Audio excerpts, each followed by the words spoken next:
Most striking outside the Josef Koenig High School today was the silence. 1,200 boisterous students normally laugh, jostle and shout their way around here. But today, nothing is normal. 16 school friends, boys and girls alive with future hopes and dreams, have gone. The school shut down on hearing the news, but these youngsters linger on, the reality of their friend's plane crash barely sinking in.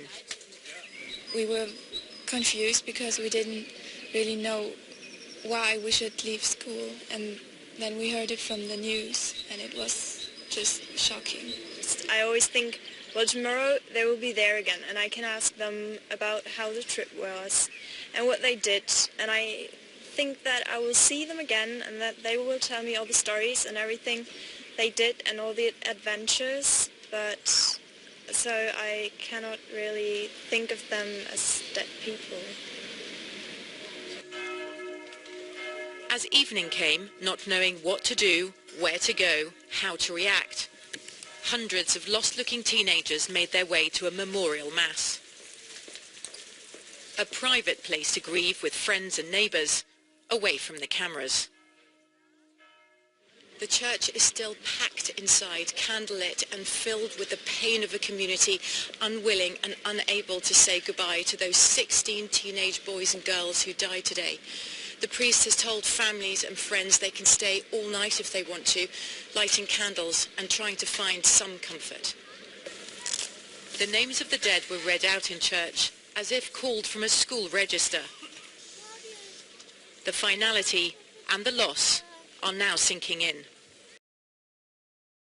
In the town of Letpadan. After initially showing restraint, the police went on the attack, chasing protesters down and beating them. In a few hours of madness, all semblance of discipline was lost. This is the students' truck, incredibly being smashed up by the police. A photographer caught this moment as 4 officers corner a defenseless man. In all, 127 people were arrested and scores injured. Among them, Josin Tan. When he was caught by the police, they beat him repeatedly and bones in both of his hands were broken. Fracture in your finger there. He sees the violence against the students as proof that little has really changed. If you take their masks off, it's still a military regime underneath, he says.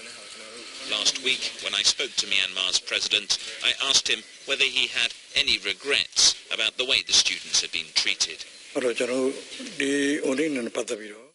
It doesn't only happen like this in our country. If we look at similar cases of crowd trouble in the West, the way they handle things is worse than us, and we've seen that recently in the United States. You're choosing to focus on the violent acts of the police. You know that police cars were smashed, barricades had been broken, and some police women got injuries in their heads. You should be balanced.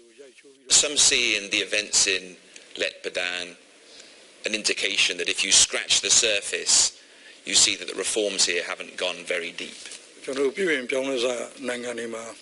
People's expectations are high because we're a country in transition. But you can't fulfill everything in one term. If you look at our achievements from 4 years in power, you see that we've brought real benefit to people. That will be put to the test in an election this November, and emotions are rising fast. In the next few months, Myanmar's newfound commitment to democratic values is going to come under ever-increasing strain.